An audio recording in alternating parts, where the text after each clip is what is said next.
In the world of politics, every gesture is carefully observed, every movement magnified, and every choice analyzed for meaning. A handshake may seem simple to the ordinary person, but when it happens between two leaders, it can shift the balance of perception, power, and even history. That is why what happened on that day, in front of cameras and in the presence of thousands, sent shockwaves far beyond the hall where it occurred. President Ibrahim Traoré, the young leader admired by millions for his courage and unshakable commitment to his people, stood before a powerful world figure. The leader extended his hand. The cameras zoomed in, the audience held its breath, but what followed stunned everyone. President Ibrahim Traoré refused. He didn't smile, didn't pretend, didn't even attempt to cover the refusal with a distraction. He simply stood tall, eyes firm, and allowed silence to speak louder than any words ever could. The refusal was not just about avoiding contact. No, it was far more than that. It was a calculated, deeply symbolic act, one that carried weight heavier than the golden chandeliers that lit the room. For decades, leaders from Africa had been expected to bend, to accept handshakes that symbolized deals made in shadows, compromises that stole dignity, and alliances that favored the powerful while stripping the powerless of their voice. But on this day, the story was different. The story was of a young African president who chose pride over pretense, dignity over display, and truth over tradition. People in the audience gasped. Some tried to cover their surprise with nervous claps. Others whispered in disbelief. The powerful leader whose hand remained hanging in the air froze for a moment. Cameras captured it all, the extended hand, the firm refusal, and the awkward stillness that followed. What many did not realize immediately was that this single act had already traveled across continents in seconds. Within minutes, hashtags began trending, discussions erupted, and commentators across the world tried to dissect the meaning of that bold refusal. But to understand why President Ibrahim Traoré made that choice, we must go back to the moments that shaped his worldview, the lessons he carried, and the promises he made long before he stood on that stage. For Traoré, leadership was never about playing safe or following the scripted dance of diplomacy. It was about representing the hopes and struggles of his people, the millions of Africans who wanted a leader who wouldn't just smile for the cameras while the truth was hidden in the dark. When he looked at that powerful leader before him, he wasn't just seeing a man. He was seeing decades of exploitation, countless deals where African resources were taken in exchange for empty promises, and the pain of generations who had been treated as pawns in a global game. And so, in that one decisive moment, he chose to act not as an individual, but as the voice of a continent tired of pretending. Imagine the silence in that hall. The chandeliers above flickered slightly, journalists pressed forward, photographers clicked relentlessly, desperate to capture every second. Those sitting near the front leaned closer, unable to believe what they had just witnessed. And there stood Traoré, calm, firm, unshaken. His refusal was not marked by anger or arrogance, but by an unmovable resolve that spoke of discipline and conviction. He knew exactly what message he was sending. Respect cannot be demanded by power. It must be earned by justice. Back in his home country, crowds gathered in cafes, homes, and streets, watching replay after replay. Every angle of that refusal was broadcast again and again. To some, it was an act of defiance. To others, it was an act of dignity. But to all, it was something unforgettable. Mothers whispered to their children, telling them, "Do you see? That is what it means to stand tall." Fathers nodded proudly, saying, "Finally, someone showed the courage we've been waiting for." And young people, often skeptical of politics, found themselves inspired, tweeting and posting messages of admiration. For once, leadership felt real, authentic, and rooted in values. Meanwhile, the powerful leader tried to move on, attempting to mask the sting of rejection with a forced smile. His aides rushed to adjust, quickly pulling him toward another direction, but the damage, or rather, the message, had already been delivered. It was impossible to erase. That moment became a symbol, frozen in photographs, replayed in videos, and etched in the minds of millions. And for President Ibrahim Traoré, it was not about embarrassing anyone. It was about making a stand that words alone could not express. The refusal also sparked debates across the world.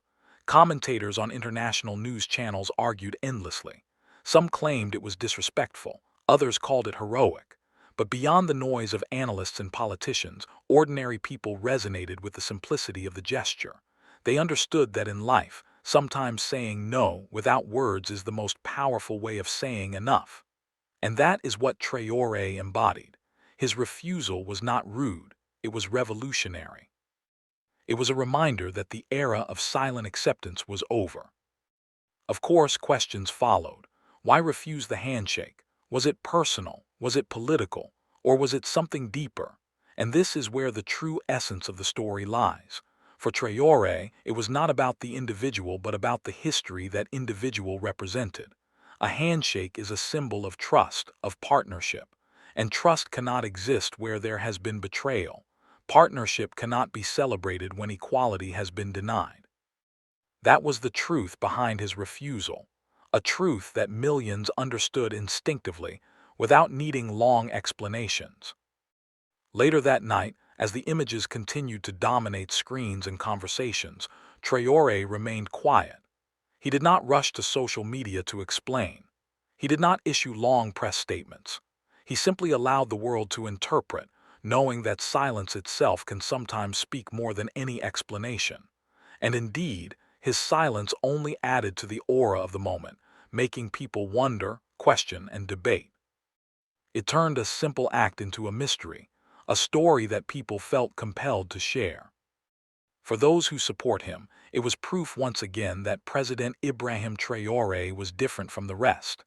He was not a puppet of tradition, not a follower of scripts, but a leader who wrote his own story, a leader who dared to let actions speak louder than words.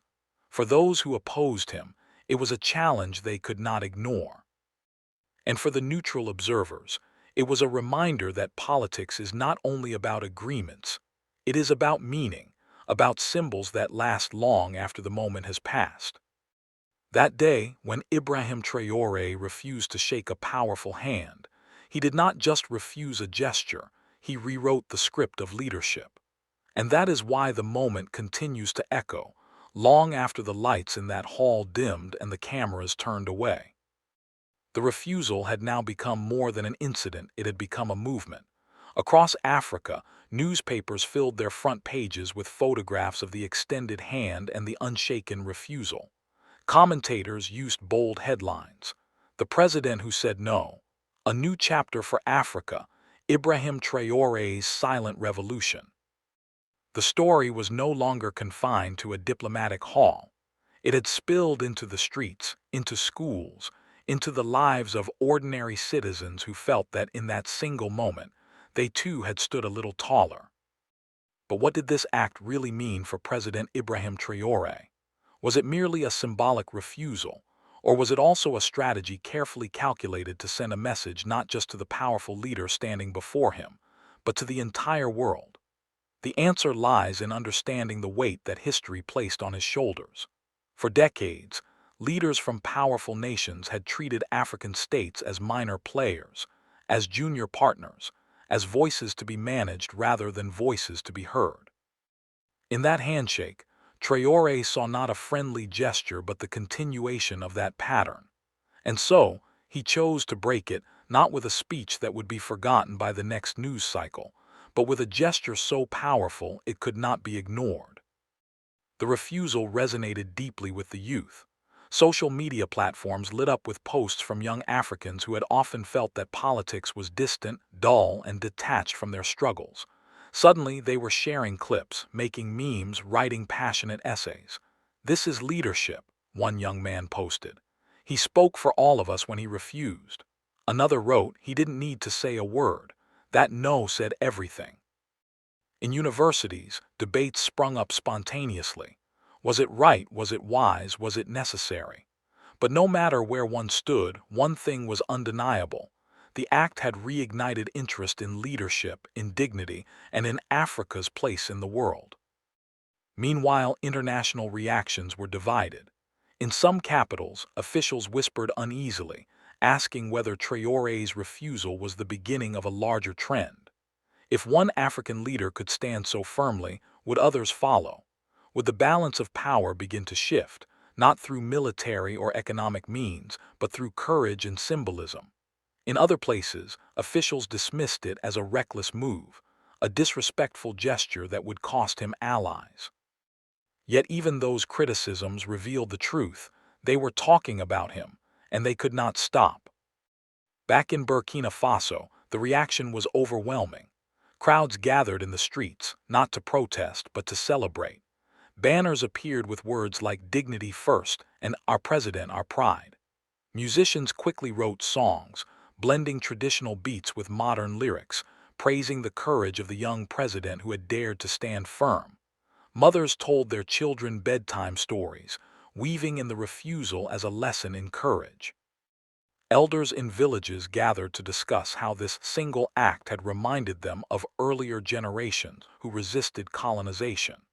It was as if the entire nation had been handed a new symbol of pride, one they desperately needed. But here, where the story takes an even deeper turn, that night when the halls had emptied and the noise of the world quieted, President Ibrahim Traoré sat alone with his thoughts. The decision to refuse had not been easy. He knew it would stir controversy. He knew powerful voices would criticize him. But he also knew that leadership is not about avoiding storms, it is about walking into them with clarity and courage. In his solitude, he thought of the countless Africans whose voices had been ignored for decades. He thought of the farmers working under the hot sun, the young graduates searching for jobs, the mothers who sacrificed daily to provide for their families. He asked himself, if I cannot represent them with courage in this moment, then what is my role as president?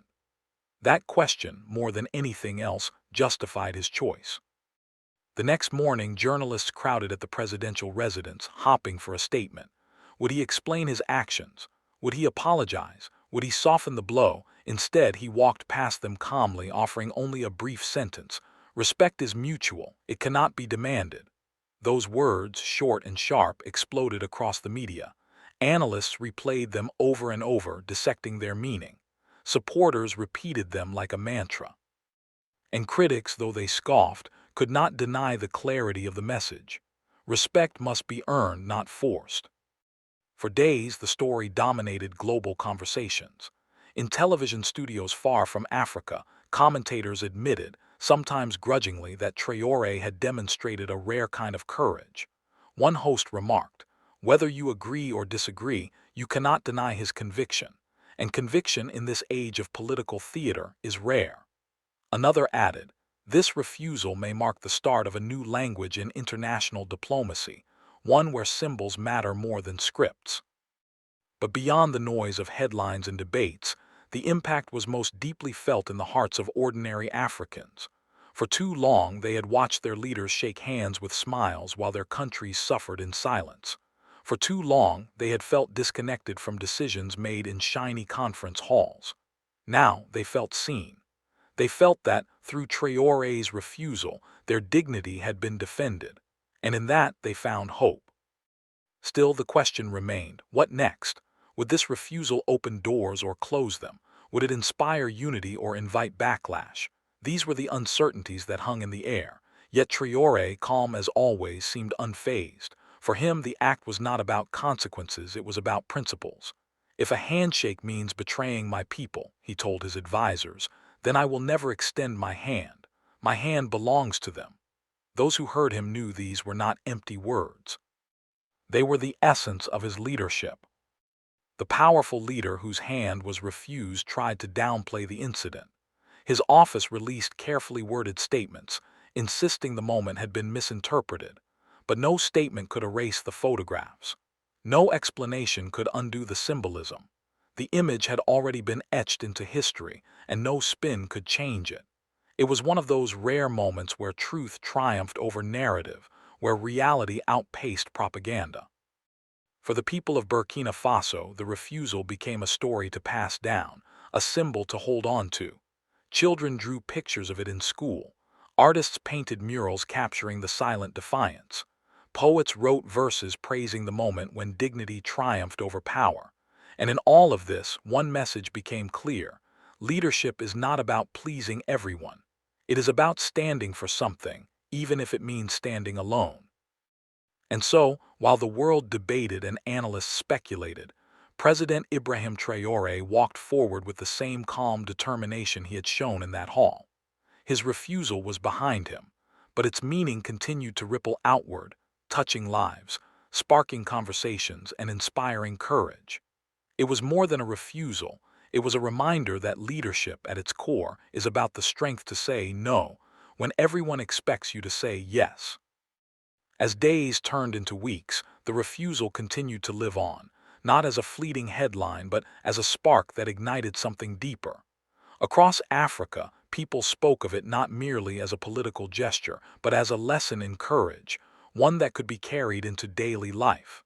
"If the president can refuse what is wrong, why can't we?" asked a young student in Ouagadougou. Her classmates nodded, realizing that integrity is not only for leaders, it is for everyone who chooses principle over convenience. The act had transcended politics. It had become a teaching moment for a generation. Internationally, the ripple effects were just as powerful. In boardrooms and foreign ministries, the refusal forced conversations that many had long avoided. No longer could diplomats take for granted that African leaders would automatically follow scripts written elsewhere. No longer could powerful nations assume that a handshake was guaranteed. The refusal was a signal, a reminder that Africa's new generation of leaders was not bound by the past. They carried with them the memory of history, but also the determination to carve a new path forward.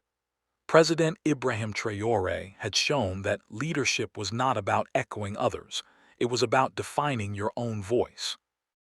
Back home, however, the president remained remarkably quiet. He did not flood the airwaves with speeches. He did not parade the refusal as a trophy. Instead, he let the people speak.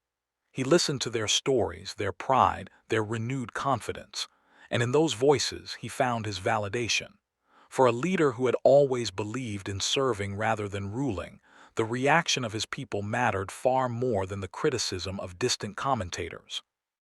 "If they feel stronger because of my choice," he confided to a close aide, "then it was the right choice."